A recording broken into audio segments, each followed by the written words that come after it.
ಎಲ್ರಿಗೂ ನಮಸ್ಕಾರ. ನಾನು ನಿಮ್ಮಿದ್ದೀನ. ಸೊ ಇವತ್ತು ಒಂದೊಳ್ಳೆ ಮ್ಯಾಂಗೋ ಐಸ್ ಕ್ರೀಮ್ ಮನೇಲೆ ಯಾವ ರೀತಿ ಮಾಡೋದು ಅಂತ ನೋಡೋಣ. ಸೊ ತುಂಬಾ ಟೇಸ್ಟಿ ಆಗಿರುತ್ತೆ. ನೀವು ಸೇಮ್ ಹೊರಗಡೆ ತಿಂದಿರೋ ಐಸ್ ಕ್ರೀಮ್ ಯಾವ ಟೇಸ್ಟ್ ಇರುತ್ತೋ ಅದೇ ಟೇಸ್ಟ್ ಬರುತ್ತೆ. ಸೊ ಇವಾಗ ಹೆಂಗೂ ಮ್ಯಾಂಗೋ ಸೀಸನ್ ಅಲ್ವಾ, ಮ್ಯಾಂಗೋದಲ್ಲಿ ಯಾವ್ಯಾವ ರೀತಿ ರೆಸಿಪೀಸ್ ಮಾಡ್ಕೊಂಡು ತಿನ್ಬೇಕು ಅನ್ಸುತ್ತೆ ಅದೆಲ್ಲ ತಿನ್ಬಿಡಿ. ಸೊ ನಾನು ತೋರಿಸಿರೋ ಐಸ್ ಕ್ರೀಮ್ ಟ್ರೈ ಮಾಡಿ, ತುಂಬಾ ಚೆನ್ನಾಗಿ ಬರುತ್ತೆ ಖಂಡಿತವಾಗ್ಲೂ. ಸೊ ಈಗ ಹೇಗ್ ಮಾಡೋದು ಅಂತ ನೋಡೋಣ. ಮೊದಲನೇದಾಗಿ ಒಂದ್ ಅರ್ಧ ಲೀಟರ್ ಹಾಲನ್ನ ಒಂದು ಪಾತ್ರೆಗೆ ಹಾಕೊಂಡು, ಸೊ ಗ್ಯಾಸ್ ಮೇಲೆ ಒಂದ್ 4 ರಿಂದ 5 ನಿಮಿಷದವರೆಗೂ ಕಾಯಿಸ್ಕೊಳ್ಳಿ, ಉಕ್ಕು ಬರೋವರೆಗೂ. ಉಕ್ಕು ಬರೋದ್ರೊಳಗೆ ನೀವು ಸೊ ಈ ರೀತಿಯಾಗಿ ಕಂಟಿನ್ಯೂಸ್ ಆಗಿ ತಿರುಗಿಸ್ತಾ ಇರಿ, ಕೆನೆ ಕಟ್ಟದಿರ. ಸೊ ಕೆನೆ ಸಮೇತ ಹಾಕಿದ್ರೇನೆ ಹಾಲು ಸೊ ಐಸ್ ಕ್ರೀಮ್ ಅನ್ನೋದು ಟೇಸ್ಟಿ ಆಗಿರುತ್ತೆ. ಸೊ ಹಾಲಿಗೆ ಮಾತ್ರ ನೀರ್ ಹಾಕಕ್ ಹೋಗ್ಬೇಡಿ. ಅರ್ಧ ಲೀಟರ್ ಹಾಲು ಹೆಂಗ್ ಹಾಕಿರ್ತಿರೋ ಹಂಗೆ ಇರ್ಲಿ. ಸೊ ಹಾಲು ಗಟ್ಟಿಯಾಗಿರೋದ್ರಿಂದ ಐಸ್ ಕ್ರೀಮ್ ಬೇಗ ಮೆಲ್ಟ್ ಆಗೋದಿಲ್ಲ. ಸೊ ಟೇಸ್ಟು ಹಂಗೆ ಚೆನ್ನಾಗಿರುತ್ತೆ. ನೀರ್ ಹಾಕಿದ್ರೆ ಏನಾಗುತ್ತೆ, ಬೇಗ ಮೆಲ್ಟ್ ಆಗಿ ನೀರ್ ತರ ಆಗೋಗ್ಬಿಡುತ್ತೆ ಐಸ್ ಕ್ರೀಮು. ಹಂಗಾಗಿ ಸ್ವಲ್ಪ ಗಟ್ಟಿಯಾಗಿ ಇರ್ಬೇಕು ಹಾಲು, ನೀರ್ ಹಾಕಕ್ ಹೋಗ್ಬೇಡಿ. ಸೊ ಇವಾಗ ಬಂದ್ಬಿಟ್ಟು 2 ಟೇಬಲ್ ಸ್ಪೂನ್ ಆಗೋವರೆಗೂ ಕಸ್ಟರ್ಡ್ ಪೌಡರ್ನ ತಗೊಳ್ಳಿ. ಒಂದ್ ವೇಳೆ ನಿಮ್ಮ ಮನೇಲಿ ಇದ್ರೆ ತಗೊಳ್ಳಿ, ಇಲ್ಲ ಅಂದ್ರೆ 2 ಟೇಬಲ್ ಸ್ಪೂನ್ ಕಾರ್ನ್ ಫ್ಲೋರ್ನ ಹಾಕ್ಬಿಟ್ಟು ಅದಕ್ಕೆ ಸ್ವಲ್ಪ ಹಾಲು ಹಾಕಿ ಈ ತರ ಸೊ ಇದ್ರ ಹಿಟ್ಟನ್ನ ಈ ರೀತಿಯಾಗಿ ಕಲಸ್ಕೊಳ್ಳಿ. ಕಸ್ಟರ್ಡ್ ಪೌಡರ್ ಸೊ ನಿಮ್ಮ ಮನೇಲಿ ಇದ್ರೆ ಹಾಕಿ, ಅದು ಕೂಡ 2 ಟೇಬಲ್ ಸ್ಪೂನ್ ಹಾಕಿ. ಇಲ್ಲ ಅಂದ್ರೆ ಮೆಕ್ಕೆಜೋಳದ ಹಿಟ್ಟನ್ನ 2 ಟೇಬಲ್ ಸ್ಪೂನ್ ವರ್ಗು ಹಾಕಿ ಹಾಲು ಹಾಕ್ಬಿಟ್ಟು ಈ ರೀತಿಯಾಗಿ ಕಲಸ್ಕೊಳ್ಳಿ. ಸೊ ಇಷ್ಟು ಗಟ್ಟಿಯಾಗಿದ್ರೆ ಸರಿ ಹೋಗುತ್ತೆ. ಸೊ ಅದಾದ್ಮೇಲೆ ಈಗ ಹಾಲು ಕುದೀತಾ ಇತ್ತಲ್ವಾ, ಆ ಹಾಲಿಗೆ ನೀವು ಸೊ 2 ಟೇಬಲ್ ಸ್ಪೂನು ಇಲ್ಲ ಅಂದ್ರೆ 3 ಟೇಬಲ್ ಸ್ಪೂನು. ಸೊ ನಿಮ್ಗೆ ಸಕ್ಕರೆ ಜಾಸ್ತಿ ಬೇಕು, ಸ್ವೀಟ್ನೆಸ್ ಜಾಸ್ತಿ ಬೇಕು ಅಂತಂದ್ರೆ ಒಂದು 3 ಟೇಬಲ್ ಸ್ಪೂನ್ ನಿಂದ 4 ಟೇಬಲ್ ಸ್ಪೂನ್ ಸಕ್ಕರೆ ಹಾಕೊಳ್ಳಿ. ಸೊ ಮೀಡಿಯಮ್ ಆಗಿ ಇರ್ಲಿ ಸ್ವೀಟು ಅಂತಂದ್ರೆ 2 ಟೇಬಲ್ ಸ್ಪೂನ್ ಇಲ್ಲ 3 ಟೇಬಲ್ ಸ್ಪೂನ್ ಹಾಕೊಳ್ಳಿ ಸಕ್ಕರೆನ. ಸಕ್ಕರೆ ಹಾಕಾದ್ಮೇಲೆ ಸ್ವಲ್ಪ ಸಕ್ಕರೆ ಕರಗೋ ತನಕನು ಸ್ವಲ್ಪ ಗ್ಯಾಸ್ ಸ್ವಲ್ಪ ಹುರಿ ಇಟ್ಬಿಟ್ಟು ಸೊ ಈ ರೀತಿಯಾಗಿ ಹಾಲನ್ನ ತಿರುಗ್ತಾ ಇರಿ. ಸೊ ಸಕ್ಕರೆ ಕರಗ ಆದ್ಮೇಲೆ ನೀವು ಇದಕ್ಕೂ ಮುಂಚೆ ಹಿಟ್ಟು ಕಲ್ಸಿಟ್ಕೊಂಡಿದ್ದಲ್ವಾ ಕಾರ್ನ್ ಫ್ಲೋರು, ಸೊ ಆ ಮಿಕ್ಸ್ಚರ್ನ ಇದಕ್ಕೆ ಹಾಕ್ಬಿಟ್ಟು ಸೊ ಸ್ವಲ್ಪ ಹಾಲು ಗಟ್ಟಿ ಆಗೋ ತನಕ, ಸ್ವಲ್ಪ ಥಿಕ್ನೆಸ್ ಬರೋ ತನಕನು ನೀವು 1-2 ನಿಮಿಷದವರೆಗೂ ಈ ತರ ಸ್ಟಿರ್ ಮಾಡಿದ್ರೆ ಸೊ ಈ ತರ ಕಲಿಸ್ತಾ ಇದ್ರೆ ಸರಿ ಹೋಗುತ್ತೆ. ಸೊ ಸ್ವಲ್ಪ ಗಟ್ಟಿ ಆಗ್ತಾ ಬರುತ್ತೆ ಅದು ತಿರುಗ್ತಾ. ಬಟ್ ಹಿಟ್ಟು ಬಿಡೋವಾಗ ನೀವು ಕಂಟಿನ್ಯೂಸ್ ಆಗಿ ತಿರುಗಿಸ್ತಾ ಇರಿ, ಇಲ್ಲಾಂದ್ರೆ ಉಂಡೆ ಉಂಡೆ ಆಗೋಗ್ಬಿಡುತ್ತೆ. ಸೊ ನೋಡ್ತಾ ಇದ್ದೀರಲ್ಲ, ಈ ರೀತಿಯಾಗಿ ತಿರುಗಿಸ್ತಾನೆ ಇರಬೇಕು. ಸೊ ನೋಡ್ತಾ ಇದ್ರಲ್ಲ, ಈ ಥಿಕ್ನೆಸ್ ಇದ್ರೆ ಸರಿ ಹೋಗುತ್ತೆ, ಇಲ್ಲಾಂದ್ರೆ ಇದಕ್ಕಿಂತ ಗಟ್ಟಿ ಆದ್ರೂ ಪರವಾಗಿಲ್ಲ. ಸೊ ನೋಡ್ತಾ ಇದ್ದೀರಲ್ಲ, ಇಷ್ಟಾಗಿ ಗಟ್ಟಿ ಆಗ್ಬೇಕು ನಿಮ್ಗೆ. ಸೊ ಹಿಟ್ಟು ಹಾಕಿದ್ಮೇಲೆ 1-2 ನಿಮಿಷದವರೆಗೂ ಸ್ವಲ್ಪ ಉರಿ ಇಟ್ಕೊಂಡು ಕಲಿಸ್ತಾ ಇರಿ. ಇದೆಲ್ಲ ಸ್ವಲ್ಪ ತಣ್ಣಗಾದ್ಮೇಲೆ ನೀವು ಇದೆಲ್ಲ ಅದನ್ನು ಸೊ ಮಿಕ್ಸಿ ಜಾರ್ಗೆ ಹಾಕೊಂಡು ಮಿಕ್ಸಿ ಮಾಡ್ಕೊಳ್ಳಿ. ಒಂದು 12 ನಿಮಿಷ 12 ಸೆಕೆಂಡ್ ಇಲ್ಲ 13 ಸೆಕೆಂಡ್ ಹಾಕಿದ್ರೆ ಸರಿ ಹೋಗುತ್ತೆ.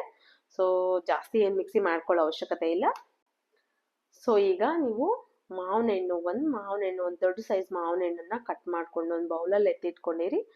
ಸೊ ಒಂದು ದೊಡ್ಡ ಸೈಜ್ ಮಾವಿನ ಹಣ್ಣನ್ನ ಸೊ ಇದ್ರೊಳಗಡೆ ಹಾಕಿ ಕಟ್ ಮಾಡ್ಕೊಂಡು ಸೊ ಇದ್ರೊಳಗಡೆ ಹಾಕ್ಬಿಟ್ಟು ಇದನ್ನ ನೀವು 1 ನಿಮಿಷದವರೆಗೂ ಮಿಕ್ಸಿ ಮಾಡ್ಕೊಳ್ಳಿ. ಪೂರ್ತಿಯಾಗಿ ಮಾವಿನ ಹಣ್ಣು ಎಲ್ಲದು ಸಣ್ಣ ಹಾಕೋವರ್ಗೇನು. ಸೊ ಈಗ ನೋಡ್ತಾ ಇದ್ದೀರಾ ನೋಡಿ. ಸೊ ಈಗ ಮಾವಿನ ಹಣ್ಣು ಇದೆಲ್ಲಾನು ಪೂರ್ತಿಯಾಗಿ ಮಿಕ್ಸಿ ಆಗಿ ಸೊ ಫೈನಲ್ ಈ ತರ ಬಂದಿದೆ. ಸೊ ನೋಡ್ತಾ ಇದ್ದೀರಲ್ಲ ಈ ಮಿಕ್ಸಿಲಿ. ಸೊ ಇದೆಲ್ಲದನ್ನ ಈಗ ಏನ್ ಮಾಡ್ಬೇಕು ನೀವು ಅಂತಂದ್ರೆ, ನನ್ನ ಹತ್ರ ಇಲ್ಲಿ ನಾನು ಲಾಸ್ಟ್ ಟೈಮ್ ಅಂಗಡಿಯಿಂದ ತರಿಸಿರೋ ಸೊ ಐಸ್ ಕ್ರೀಮ್ ಬಾಕ್ಸ್ ಒಂದಿದೆ ನನ್ನ ಹತ್ರ. ಸೊ ಅದು 260 ಇಟ್ಟು ತರಿಸಿದ್ದು. ಅದೇ ಇಲ್ಲಿ ನಾನು ಒಂದು ಅರ್ಧ ಲೀಟರ್ ಹಾಲು ಒಂದು 40 ರೂಪಾಯಿ ಖರ್ಚು ಮಾಡೋದಿಕ್ಕೇನೆ ಸೊ ನಾನು ಅಲ್ಲಿ 260 ರೂಪಾಯಿ ಇಟ್ಟು ತಗೊಂಡ್ ಬಂದಿರೋ ಐಸ್ ಕ್ರೀಮ್ ಇಲ್ಲಿ 40 ರೂಪಾಯಲ್ಲೇ ಆಗೋಯ್ತು, ಅದು ಕೂಡ ಹೆಲ್ದಿಯಾಗಿ. ಸೊ ಐಸ್ ಕ್ರೀಮ್ ಬಾಕ್ಸ್ ಇತ್ತು ನನ್ನ ಹತ್ರ, ಅದೇ ಐಸ್ ಕ್ರೀಮ್ ಬಾಕ್ಸಿಗೆ ಇದನ್ನ ಟ್ರಾನ್ಸ್ಫರ್ ಮಾಡ್ಬಿಟ್ಟು ನೀವು ಒಂದು 2 ಅವರ್ಸ್ ಫ್ರೀಸರ್ ಅದ್ರೊಳಗಡೆ ಇಡಿ ಈ ಐಸ್ ಕ್ರೀಮ್ನ. ಸೊ ನೋಡ್ತಿರದಲ್ಲ ಎಷ್ಟು ಹೆಲ್ದಿಯಾಗಿ ಎಷ್ಟು ಈಸಿಯಾಗಿ ಮಾಡ್ಬಿಡ್ಬೋದು. ಇದೆಲ್ಲ ಪ್ರೊಸೆಸ್ ಒಂದು 1/4 ಗಂಟೆಯಲ್ಲೇ ಆಗೋಗ್ಬಿಡುತ್ತೆ, ಜಾಸ್ತಿ ಟೈಮ್ ಏನು ತಗೊಳಲ್ಲ. ಸೊ ಈ ರೀತಿಯಾಗಿ ನೀಟಾಗಿ ಕ್ಲೋಸ್ ಮಾಡಿ. ಸೊ ಈ ತರ ಬಾಕ್ಸ್ ಇಲ್ಲ ನಿಮ್ಮ ಮನೇಲಿ ಅಂತಂದ್ರೆ ಯಾವ್ದಾದ್ರು ಪ್ಲಾಸ್ಟಿಕ್ ಬಾಕ್ಸ್ ಇದ್ರೆ ಸೊ ಪ್ಲಾಸ್ಟಿಕ್ ಬಾಕ್ಸ್ ಒಳಗಡೆ ಹಾಕ್ಬಿಟ್ಟು ಸೊ ಕ್ಯಾಪ್ ಮಾತ್ರ ನೀಟಾಗಿ ಕ್ಲೋಸ್ ಮಾಡ್ಬೇಕಾಗುತ್ತೆ. ಸೊ ಕ್ಯಾಪ್ ನೀಟಾಗಿ ಕ್ಲೋಸ್ ಮಾಡಿದ್ರೆ ಫ್ರೀಸ್ ಆಗಕ್ಕೆ ಚೆನ್ನಾಗಿರುತ್ತೆ ಬಾಕ್ಸ್ ಐಸ್ ಕ್ರೀಮ್ ಅನ್ನಂಗೆ. ಸೊ ಈ ರೀತಿಯಾಗಿ ಈಗ ನಾನು 2 ಅವರ್ಸ್ ಆದ್ಮೇಲೆ ತೆಗೆದು ನೋಡ್ತಾ ಇದ್ದೀನಿ ಯಾವ ರೀತಿ ಆಗಿದೆ ಅಂತ.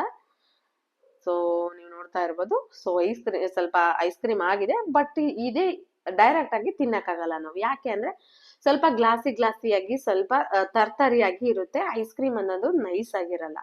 ಸೊ ನೋಡ್ತಾ ಇರ್ಬೋದು ನೀವು. ಸೊ ಐಸ್ ಕ್ರೀಮು ನೈಸ್ ಆಗಿರಲ್ಲ, ಸ್ವಲ್ಪ ಒಂಥರ ಗ್ಲಾಸ್ ಚೂರ್ ಚೂರ್ ತರ ಯಾವ ತರ ಇರುತ್ತೋ, ಸೊ ಐಸ್ ಗಡ್ಡೆ ಹೊಡೆದ್ರೆ ಯಾವ ತರ ಇರುತ್ತೋ ಚೂರ್ ಚೂರಾಗಿ ಆ ರೀತಿಯಾಗಿರುತ್ತೆ. ಅದಕ್ಕೆ ನಾವ್ ಏನ್ ಮಾಡ್ಬೇಕಿಲ್ಲಿ, ಸೊ ಅದೆಲ್ಲದನ್ನು ಇನ್ನೊಂದ್ಸಲ ಮಿಕ್ಸಿಗೆ ಹಾಕೊಂಡು ನಾವು ಒಂದ್ 2ರಿಂದ 3 ನಿಮಿಷದವರೆಗೂ ಸ್ವಲ್ಪ ಮಿಕ್ಸಿ ಮಾಡ್ಕೊಳ್ಳಿ. ಪೂರ್ತಿಯಾಗಿ ಸಣ್ಣದಾಗಿ ಪೇಸ್ಟ್ ತರ ಆಗ್ಬೇಕು. ಸೊ ಹಂಗಾದ್ರೆ ನಮ್ಗೆ ಐಸ್ ಕ್ರೀಮ್ ಸಾಫ್ಟ್ ಆಗಿ ಬರುತ್ತೆ. ಸೊ ಈಗ ಈಗ ಬೇಸಿಗೆ ಅಲ್ವಾ, ಎಲ್ರಿಗೂ ಮಕ್ಳಿಗೂ ಅಂತೂ ಐಸ್ ಕ್ರೀಮ್ ರಜಾ ಇದ್ರೆ ಅಂತ ಇನ್ನು ಐಸ್ ಕ್ರೀಮ್ ಚಾಕ್ಲೇಟ್ ಅದು ಇದು ಅಂತ ಕೇಳ್ತಾನೆ ಇರ್ತಾರೆ. ಸೊ ನೀವು ಅಂಗಡಿಲೇ ಹೋಗಿ ಕೊಡಿಸ್ಬೇಕು ಅನ್ನೋದೇನಿಲ್ಲ, ಒಂದು 1/4 ಗಂಟೆ ನೀವು ಟೈಮ್ ಮಾಡ್ಕೊಂಡ್ರೆ ಮನೇಲೆ ಮಾಡಿ ಕೊಡ್ಬೋದು ನೀವು ಮಕ್ಳಿಗೆ ಹೆಲ್ದಿಯಾಗಿ. ಸೊ ಈಗ ನಾನು ಅದನ್ನ ಮಿಕ್ಸಿ ಮಾಡ್ಕೊಂಡು ತೆಗ್ದಿರೋದನ್ನ ಇದಕ್ಕೆ ಇನ್ನೊಂದ್ಸಲ ಟ್ರಾನ್ಸ್ಫರ್ ಮಾಡ್ತಾ ಇದ್ದೀನಿ. ಸೊ ಈಗ ಆಲ್ಮೋಸ್ಟ್ ತುಂಬಾ ಸ್ಮೂತ್ ಆಗಿದೆ ಐಸ್ ಕ್ರೀಮ್ ಅಂದ್ಬಿಟ್ಟು. ಸೊ ನೋಡ್ತಾ ಇದ್ದೀರಲ್ಲ, ಇದೆಲ್ಲದು ಇದಕ್ಕೆ ಟ್ರಾನ್ಸ್ಫರ್ ಮಾಡ್ಬಿಟ್ಟು ನೀವು, ಸೊ ಇದನ್ನ ನೀವು ಒಂದು 8ರಿಂದ 9 ಗಂಟೆವರೆಗೂ ಫ್ರೀಸರ್ ಅಲ್ಲಿ ಇಡಿ. ಸೊ ರಾತ್ರಿ ಇಟ್ಬಿಟ್ಟು ಬೆಳಿಗ್ಗೆ ತಗೊಂಡ್ರು ಓಕೆ, ಸೊ ಬೆಳಿಗ್ಗೆ ಮಾಡಿಟ್ಟು ನೀವು ಸೊ ಸಾಯಂಕಾಲ ತಗೊಂಡ್ರು ಓಕೆ.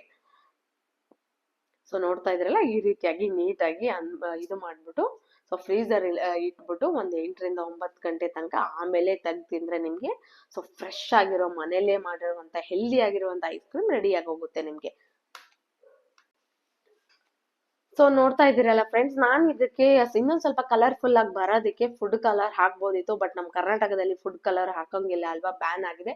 ಸೊ ಹಂಗಾಗಿ ನಾನು ಇಲ್ಲಿ ಫುಡ್ ಕಲರ್ ಹಾಕಿಲ್ಲ. ಸೊ ಫೈನಲ್ ಬಂದಿರೋ ಐಸ್ ಕ್ರೀಮ್ ನೋಡ್ತಾ ಇದ್ದೀರಲ್ಲ ಎಷ್ಟು ಚೆನ್ನಾಗಿದೆ ಅಂತ. ಸೊ ನೀವು ಮನೇಲಿ ಮಾಡ್ಕೊಂಡು ಈ ಸಮ್ಮರ್ ಅಲ್ಲಿ ಎಂಜಾಯ್ ಮಾಡಿ. ಸೊ ಖಂಡಿತವಾಗ್ಲೂ ಯಾವ ರೀತಿ ಬಂತು ನಿಮ್ಗೆ ಅಂತ ಸೊ ನನಗೆ ಕಮೆಂಟ್ ಮಾಡೋದನ್ನ ಮರಿಬೇಡಿ. ತಪ್ಪದೆ ಒಂದು ಸಬ್ಸ್ಕ್ರೈಬ್ ಮಾಡ್ಕೊಳ್ಳಿ ಫ್ರೆಂಡ್ಸ್, ಎಲ್ರಿಗೂ ಒಂದು ರಿಕ್ವೆಸ್ಟು. ಹಂಗೆ ಪಕ್ಕದಲ್ಲಿರೋ ಬೆಲ್ ಐಕನ್ನ ಕ್ಲಿಕ್ ಮಾಡಿ, ಪ್ರತಿ ನೋಟಿಫಿಕೇಶನ್ ನಿಮಗೆ ಬರುತ್ತೆ. Thank you.